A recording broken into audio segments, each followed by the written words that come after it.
Hello everyone, নিউজিল্যান্ডের Auckland শহর থেকে আজ আমার প্রথম একটি ব্লগ স্টার্ট করছি। আপনাদের সকলকে জানাই অনেক অনেক স্বাগত। আশা করি সকলে খুব ভালো আছেন আর আমরাও ভালো আছি।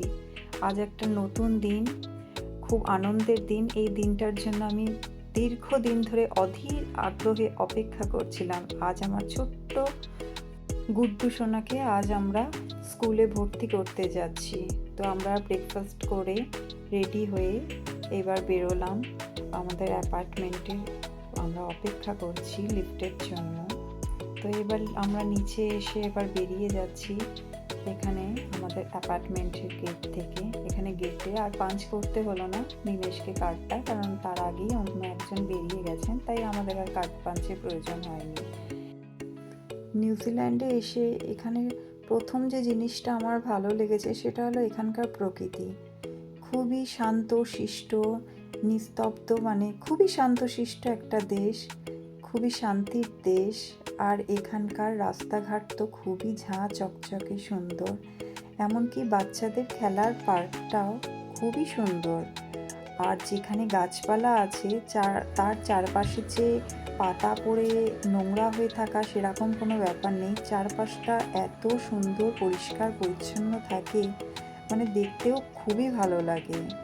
এটা তো গেল প্রথম কথা। শুধু তাই নয়, এখানকার আর একটা জিনিসও আমার খুব ভালো লেগেছে, রাস্তা পারাপার করার ব্যাপারটা।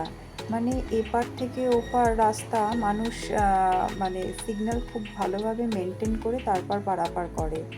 সবাই ওয়েট করে থাকে, কেউ মানে নিয়ম শৃঙ্খলা ভঙ্গ করে এপার থেকে ওপারে যাওয়া আসা করে না।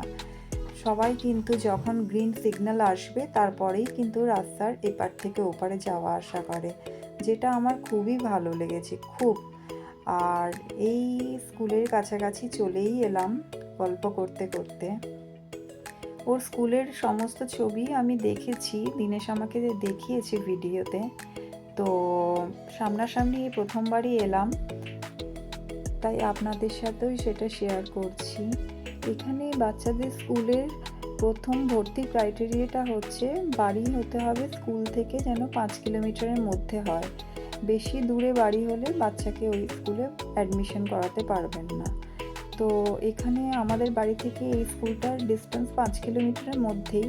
তো এই স্কুলেই গুড্ডুর মানে অ্যাডমিশন করাতে এসেছি। এটা আমাদের বাড়ির কাছেই আছে। স্কুলটার নাম হচ্ছে নিউটন সেন্ট্রাল স্কুল। এই যে স্কুলের বাইরের দিকটা, স্কুলের গেট। আমরা ভেতরে এবার যাব। তো এখন আমরা স্কুলের ভেতরেই চলে এসেছি। দিনেশ এখন অনলাইন রেজিস্ট্রেশন করছে।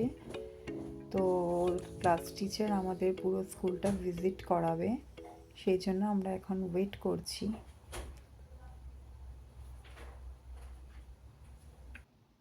তো ভিজিটের পর এখন আমরা বেরিয়ে যাচ্ছি স্কুল থেকে, স্কুলের ভিজিট করে। তো আমাদের তো খুবই ভালো লেগেছে, পুরো স্কুলটা খুবই ভালো লেগেছে। গুড্ডুর ক্লাস স্টার্ট হবে ফেব্রুয়ারি মাস থেকে। এখন আমরা স্কুলের পর্ব শেষ করে চলে এসেছি ওয়্যারহাউস নামে, এই যে দেখছেন একটা দোকান আছে, এই দোকানে কিছু কেনাকাটি করতে।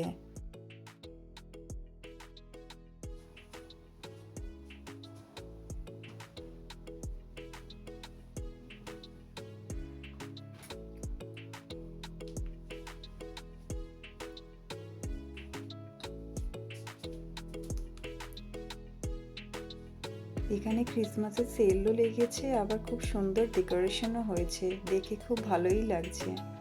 আর ক্রিসমাস আসলেই মনে হয় যে এবার আমাদের পুরনোকে বিদায় জানিয়ে নতুনকে আগমন করতে হবে।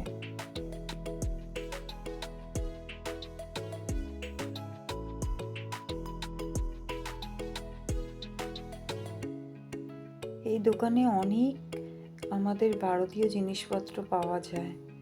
আর এখানে যত কর্মচারী আছেন ম্যাক্সিমামই ভারতীয়, দেখে খুবই ভালো লাগে যে নিজের দেশের জিনিসপত্র। যেমন হেড অ্যান্ড শোল্ডার শ্যাম্পু দেখলাম, প্যান্টিন দেখলাম, আরও অনেক কিছু।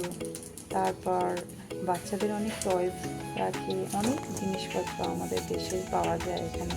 ভালোই হয়েছে। এখানে শ্যাম্পু আমি নিয়ে এসেছি কিছুটা, তো যখন ফুরিয়ে যাবে তখন এখান থেকেই নিয়ে নিতে পারবো।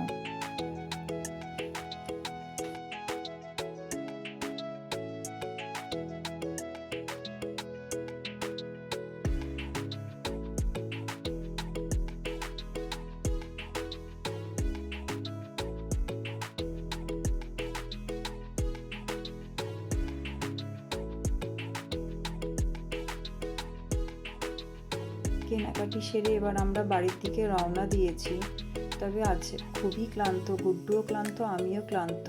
কারণ এখানে সমস্ত রাস্তা সমতল নয়, কিছু কিছু জায়গায় আপস অ্যান্ড ডাউনস আছে। নামতে কষ্ট হয় না, কিন্তু উঠতে খুবই কষ্ট হয়। তো আজ খুবই কষ্ট হয়তো আমার আর গুড্ডুর দুজনেরই। তো এখন আমরা অ্যাপার্টমেন্টে চলে এসেছি, তো এবার বাড়ির দরজার সামনে। তো আজকের ব্লগটা এখানেই শেষ করছি। সকলে ভালো থাকবেন, সুস্থ থাকবেন, বাই বাই।